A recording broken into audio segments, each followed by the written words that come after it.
The Savannah Centre has pushed for urgent reforms to strengthen Nigeria's democratic system, security structure, foreign policy, direction and the credibility of the 2027 general elections. The group asked political partners to respect internal democracy. It warned that mass defections into one dominant party could weaken opposition voices and upset democratic balance. The centre also urged the executive, legislature and judiciary to work together to tackle insecurity, corruption and abuse of power. It called on the courts to deliver timely justice and rebuild public confidence. On security, the centre noted recent government steps such as increased funding and new security outfits. Still, it raised concern over the spread of terrorism and banditry into parts of southern Nigeria. It recommended a review of the national security strategy and called for non-military steps like job creation and economic investment for young people. On foreign policy, the group said Nigeria needs a clearer voice on the global stage. It asked for stronger visibility for the Ministry of Foreign Affairs and a full review of Nigeria's diplomatic direction ahead of 2027. As the election draws closer, the centre urged INEC to stay independent. It warned parties against malpractice, encouraged peace messaging, and asked Nigerians to reject voter apathy and take part in credible violence-free poll.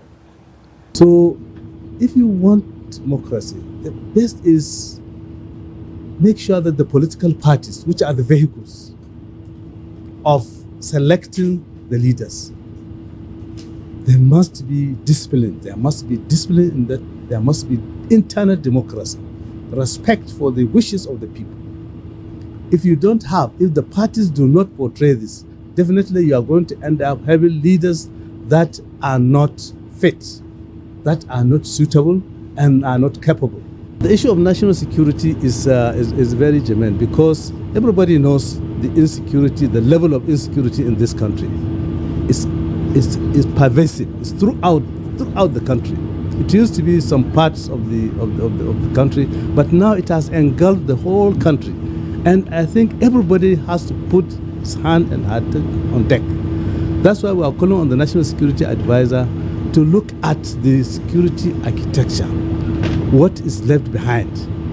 We have to bring so many people, all shades of opinion on board, so that we can talk about the national security, which is the way forward. It is not just kinetic.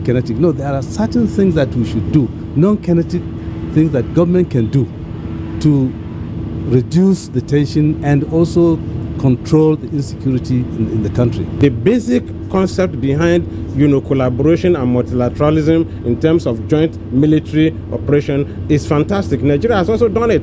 We went to Liberia, we went to Sierra Leone. These are joint efforts. However, Nigeria never interfered into the internal matters of whatever happened. You will recall that in Liberia, in spite of the fact that Nigerians were against Charles Taylor because of his atrocities and all that, Nigeria never interfered into who became their leader, and eventually this same Charles Taylor that was ravaging and killing Nigerians became the president. Therefore, you do not interfere into the internal matters, the sovereignty of a country. However, the concept of bringing military troops together to solve a common problem is welcome and acceptable.